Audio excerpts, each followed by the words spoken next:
사랑하는 성도 여러분, 안녕하세요. 하나님께서 우리에게 주신 귀한 시편 말씀, 이번 주간도 함께 나눌 수 있도록 하겠습니다. 오늘은 시편 73편부터 시작해서 시편 109편까지의 주요 내용을 말씀드리겠습니다. 오늘 말씀드리게 될 내용 중에는 시편 3권과 시편 4권, 그리고 시편 5권의 앞에 몇 편이 함께 들어 있습니다. 시편 3편은 73편부터 시작해서 89편까지 이어지게 됩니다. 제가 시편 3권 말씀을 읽을 때 참 귀한 은혜가 임할 때가 많습니다. 물론 1권, 2권, 또 4권, 5권도 좋은데요. 시편 3권도 참 은혜롭습니다. 왜냐하면 우리의 삶의 현장과 어쩌면 그렇게 잘 연결이 되어 있는지 모르겠기 때문입니다. 자, 시편 3권의 내용을 소개해 드리겠습니다. 먼저 73편부터 83편까지는 아삽의 시 모음집입니다. 84편부터 88편까지는 고라자손 모음집인데 중간에 하나 예외가 있습니다. 86편은 다윗 시가 되겠습니다. 마지막 89편은 에단의 시로 역시 시편에 하나만 나오는 경우가 되겠습니다. 내용들을 한번 살펴보도록 하시지요. 73편부터 83편이 아삽의 시입니다. 여러분, 지난 주간 우리 성경 시편 말씀 나눌 때에 시편 50편이 우리의 삶의 현장에서 하나님의 말씀 지키고 순종하자라는 내용이다. 기억하고 계시지요? 아삽은요, 아삽의 시들은 우리의 삶의 현장에 아주 관심이 많습니다. 3권의 첫 시편인 73편을 읽어보게 되면 마치 예전에 한번 말씀을 드렸던 37편, 신정론 시편이라 했었지요. 하나님, 왜 악인들이 흥황하고 있는 것입니까? 라고 노래했던 그 37편의 내용이 73편에도 유사하게 나오고 있는 것을 보게 됩니다.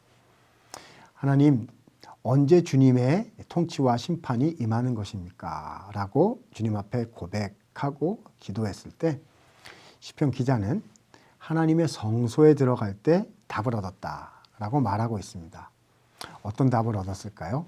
주님의 정하신 때에 악인을 반드시 심판하신다는 깨달음을 성소에 나아가 주님의 임재 앞에서 그 답을 발견한 것입니다.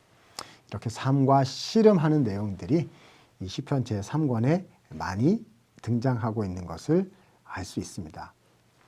74편과 79편의 내용을 읽어보시면 정말 신앙적인 충격이 있고 이해할 수 없는 일이 일어난 바로 그러한 순간에 주님 앞에 나아가 탄원의 기도를 드린 걸 보게 됩니다. 74편을 보시면 원수들이 성소에 들어와 성소를 회파하였나이다 라는 모습을 보게 되고요. 79편 같은 경우에는 원수들이, 이방들이 쳐들어와서 예루살렘이 돌무더기가 되게 하였다라는 그런 표현도 나타나고 있습니다. 이스라엘에 안타까운 일들이 일어난 것이지요. 마치 하나님께서 그들에게, 시편 기자들에게 영감을 주셨다라고 우리는 생각해야 할 것입니다. 하나님께서 이스라엘이 586년에 바벨론에 의해서 그 느부갓네살 왕에 의해서 침공을 당하여 멸망하지 않습니까?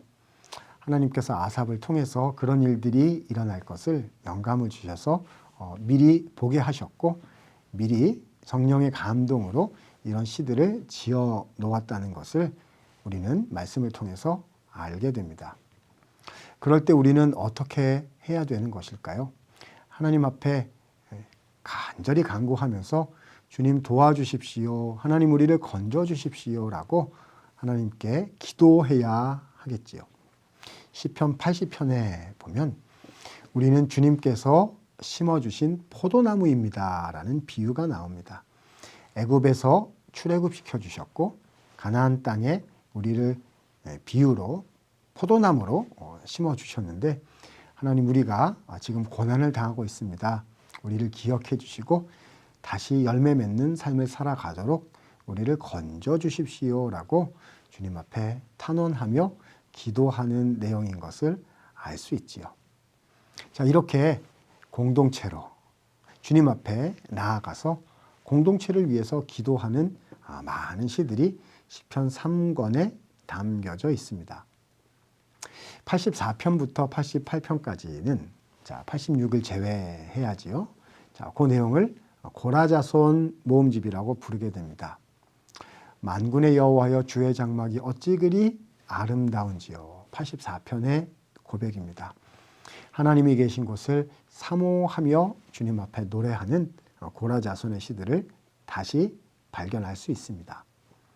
자, 마지막 89편에 가서 보시면 에단의 시인데요. 이 시는 전반부와 후반부의 내용이 서로 균형을 이루면서 아주 놀라운 메시지를 던져주고 있습니다. 전반부를 읽어보면 하나님께서 다윗을 선택하셨고 인자와 진실을 약속하셨다라는 내용이 표현되고 있습니다. 그런데 89편 후반부에 가서 보면 하나님께서 이 다윗 왕조를 버리신 것 같습니다라는 현실의 모습이 나타납니다. 전쟁에서 패배하였습니다라는 그런 표현들인 것이지요. 주님으로부터 약속을 받았는데 그 약속이 현실에서 이루어지고 있지 않은 것 같은 아픔, 그 눈물, 그 기다려야 하는 절망감 같은 것들을 잘 표현해주고 있습니다. 어떻게 해야 할까요? 그냥 끙끙 앓으면서 모른 척하고 덮고 살아가야 할까요? 그렇지 않습니다. 정직하게 담대하게 하나님 앞에 나아가 주님의 약속을 붙잡고 주님 구하여 주십시오. 하나님 도와주십시오 라고 우리의 마음을 쏟으며 정직하게 담대하게 기도해야 할 것입니다. 이런 우리 삶의 모습들을 시편 3권이 매우 잘 보여주고 있다 할 수 있습니다. 이어지는 시편 4권의 내용은 아주 중요합니다. 시편 4권은 그 메시지에 있어서 시편에서 가장 중요한 하나님의 뜻을 우리에게 전달하고 있다 할 수 있기 때문입니다. 시편 4권은 90편부터 시작을 해서 106편까지 이어지게 됩니다. 그런데 읽어보면 매우 특수한 현상을 발견하게 됩니다. 지금까지 시편 1권, 2권, 3권에서는 대부분의 시들이 다윗의 시다, 고라자손의 시다라고 저자 표기를 하는 타이틀이 있었습니다. 표제가 있었던 것이지요. 그런데 4권에 들어오면 이 저자를 알려주는 타이틀은 몇 개 안 되고요. 대부분의 시들에는 타이틀이 없습니다. 왜 그런 것일까요? 자, 타이틀이 있는 저자 표기 있는 몇 가지만 말씀드려보면 90편에 모세 기도가 있고요. 그리고 101편 다윗의 시, 103편 다윗의 시. 이게 끝입니다. 고라자손의 시, 아삽의 시도 없고요. 다윗의 시가 2개 있기는 하지만 서로 따로따로 떨어져 있습니다. 어떠한 뜻일까요? 90편을 읽어보면 모세의 시가 나옵니다. 모세는 우리에게 하나님 중심성을 가르쳐 줍니다. 하나님은 영원부터 영원까지 대대에 우리의 거처가 되신다. 인생은 풀과 같다. 피어서 영화로운 것 같지만 잠시 지나면 없어지는 풀과 같다. 인생은 70이어 강건하면 80이라도 신속히 가니 화살과 같이 날아가니 우리가 신속히 간다. 어떠한 뜻일까요? 사람의 삶이 아무리 위대하고 좋아 보이고 성공해 보이고 의미 있어 보인다 할지라도 우리를 창조하여 주신 하나님 앞에서는 우리는 아무것도 아니라는 사실을 모세가 알려주고 있는 것이지요. 시편 제4권은 그래서 하나님이 주인공이시다라는 사실로 4권의 문을 열어주고 있습니다. 이러한 메시지가 계속해서 이어집니다. 시편 93편부터 99편 정도까지는요, 여호와가 통치자이시다라는 주제로 집중되어 있습니다. 하나님께서, 여호와께서 다스리신다, 혹은 여호와가 왕이시다라는 표현들이 자주자주 등장합니다. 시편 93편을 보면은요, 여호와의 보좌는 예로부터 견고하다라고 말씀하고 있고요. 이 세상의 물결이 높아진다 할지라도 하나님께서 그 물결들을 낮추신다라고 말씀하고 있습니다. 세상의 그 어떠한 파도가 우리를 흔들려 할지라도, 주의 나라를 흔들려 할지라도 하나님의 통치는 견고하다는 사실을, 주님은 늘 신실하게 전능하심으로 다스리고 계시다는 사실을 93편부터 99편 정도까지 다양한 맥락을 통해서 우리에게 알려주고 있는 것이지요. 104, 105, 106편도 유사합니다. 104편을 읽어보면 우리 하나님께서 창조주이시라는 사실을 시로 표현해서 찬양하고 있습니다. 또한 하나님께서는 창조하신 이 세상을 직접 운영하시고 관리하시고 통치하신다는 사실도 역시 말하고 있습니다. 뿐만 아닙니다. 105편에는 아브라함 이야기부터 역사 서술이 나타나는데요. 하나님께서 아브라함에게 가나안 땅을 주리라는 약속을 주셨고, 그래서 주님께서 애굽에 있었던 아브라함의 후손들에게 모세와 아론을 보내셔서 열재앙을 통해서 출애굽시키셨다라고 고백합니다. 106편을 읽어보시면요, 그 출애굽 이후의 역사 속에 이스라엘 백성들은 부족하고 연약하여 하나님께 계속해서 범죄하였지만 하나님은 그들을 불쌍히 여기셔서 인자하심을 베푸셔서 그들을 건지시고 구속하시고 그들과 함께 하셨다는 사실을 알려주고 있습니다. 시편 제4권 전체는 하나님께서 역사의 주인공이시고, 그리하여 우리가 다시 소생할 수 있는 근거는 우리 자신에게 있는 것이 결코 아니며 오직 하나님께 있다. 하나님만이 구원자이시고 주권자이시라는 사실을, 그래서 고난 가운데 절망 가운데서도 우리는 하나님을 찬양하고 하나님을 노래하고 그 주님을 의지해야 한다는 사실을 잘 보여주고 있습니다. 이런 내용들이 4권의 메시지입니다.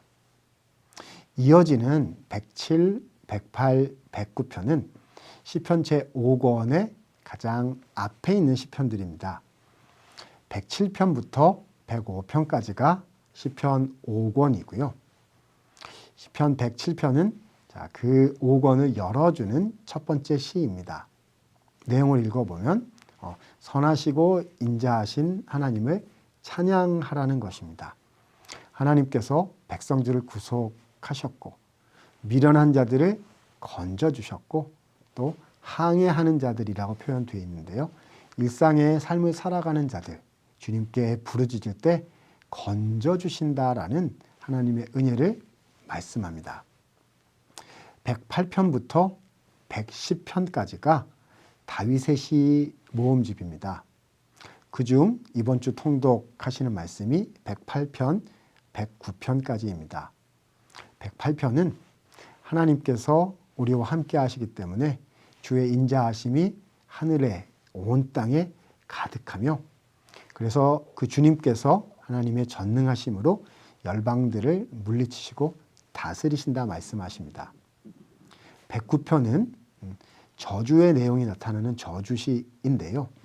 하나님의 궁극적인 통치하심으로 하나님께서 사단을 물리치시고 대적자를 물리치시고 승리하신다는 내용이 담겨져 있습니다. 이번 주간 통독하시는 이 분량을 통해서 삶의 현장들에서 하나님께 나아가는 법을 배우셨으면 좋겠고요. 그리고 다스리시고 통치하시는 참 왕이신 하나님을 만나며 그분을 의지하고 그분을 경외하는 참 신앙을 가진 우리 모든 성도님들이 되실 수 있기를 소망합니다.